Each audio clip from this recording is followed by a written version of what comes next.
Now you might remember last time we looked at resurrecting an old, well, terrarium inside a bottle. This time we're going to look at making some new ones. We've got a sphere. Now you might notice these ones have actually got holes cut in them, so they're never fully sealed. Mind you, you could put a cork in them if you want to. We've got one that's a teardrop and one that's just a straight sphere. But you can buy these at nurseries and hardware stores around about the $30 mark. So let's get to work. First, a layer of charcoal in the bottom. That's just for the health of the roots of the plants.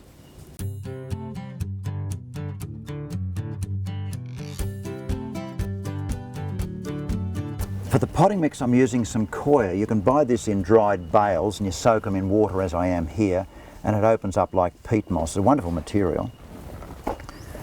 So we'll mix that into some potting mix.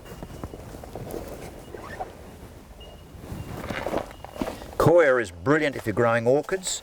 You can buy little lumps of coir mix for orchids, but fabulous thing. And unlike peat moss, which it does tremendous damage to the environment when you use peat moss, coir is a waste product. It's made from the outside husks of coconuts.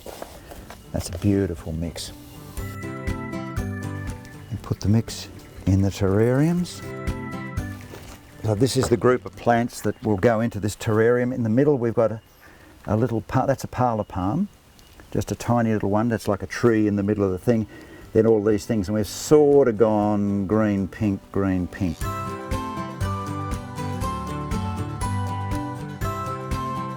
This, by the way, it looks like a moss, but it's not. It is called a spike moss, but it's actually a Selaginella, so it's sort of related to mosses, but not a true moss. But it's lovely. Now for our tree in the middle, the parlor palm.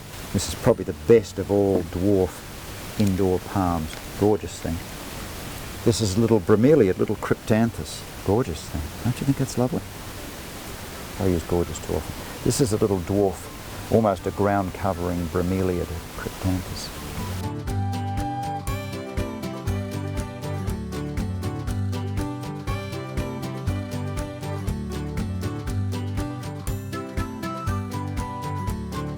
I'm watering these in with an atomizer, although given that this one is open to the air, you could just use a little watering can to do this.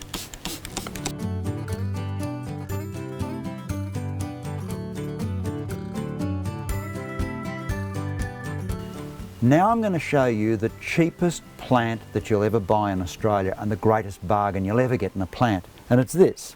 Now you might say, what do you mean? This cost $23. $23 for one parlor palm. Now you say that's not the cheapest. Yes, it is. Cheapest plant in Australia. Why would I say something that silly? Well, parlor palms don't clump naturally. They grow, one seed produces one plant. So if you look at this, I don't know what there is there. There could be 20 plants in this. Let's see. We should be able to pull these all apart and make every single one a separate parlor palm. Let's see what we've got. 2 palms.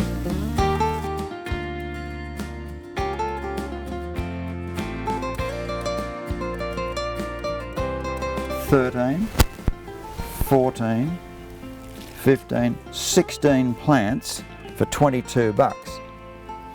So that's about $1.50 a plant or something like that. Now, what could you buy? So, for instance, you paid $1.50 for that. It's a beautiful palm for $1.50, and there's all these other ones. Why does it matter? Well, of course, we're doing these indoor terrarium type plants, and we'll pick the small ones out of that and we'll pop the other ones up. I think I'm making a lot of money. While you're working, you've bare rooted them. Mind you, we're in the shade and it's not an overly hot day, but I'll put these ones in this bag to keep their roots moist.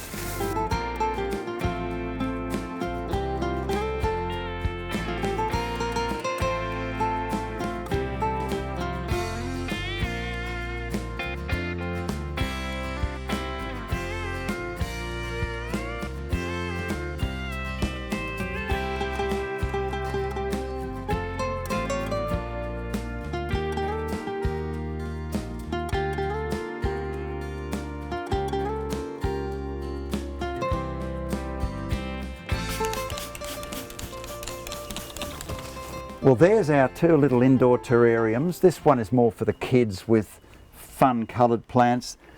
This other one here in my left hand is perhaps more of a landscape for adults or whatever. Now, as I said, it's about $30 odd for the glass containers. Now, these little plants, and I have to be very careful here, obviously, be very easy to break these. Now, let's put that out of the way. Now, the little plants we used, these, all those little plants are around $6, $6.50 each. They're called tubes when they're in that size, and these are all indoor plants. Don't forget, all of these things we've made up are all for indoors. But just have a look at this. These are the palms that were left over. So do you remember that original pot that I had with all the palms in it? Now we put one palm in that one and two palms in this one, and the odd one of these pots has also got two palms in it. But there's 15 pots of palms there. What for? Well, maybe you've got a local charity or a local fete that's coming up. Maybe you've got friends that you really care for.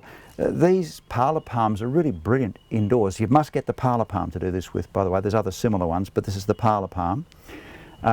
These are great gifts for friends, or maybe you could green your house up and have the greenest house interior, greenest interior in Australia, who knows? But remember, each of these plants, they're in, by the way, reused pots, just pots I had lying around, and a bit of potting mix. They've cost us around about $1.50 per plant. How good is that for beautiful indoor plants? Plus, we've got our terrariums. It's a good day. Oh, and one last point. When you've done dreadful things to plants like I did to these palms, remember how I pulled them all apart and I've damaged their roots a bit in doing it? That's fine with a lot of plants, but you would now put them into a hospital area. This is my hospital area. This is an area where perhaps if I've done dreadful things to plants, I sit them here for 3 to 6 weeks often, just to re-establish new roots, to discover that the world doesn't hate them after all, and that I don't hate them, that was good for them, even if it hurt. So these go into the little hospital area for a while just to recover, whereas these go straight inside your house, and these would be a conversation piece. You can have them in a bright spot, and then maybe when you've got any visitors coming around for dinner or something, hang them nearby, and they'll go, gee, they're nice. How did you work out how to do that? And you say, ha, Burke's backyard.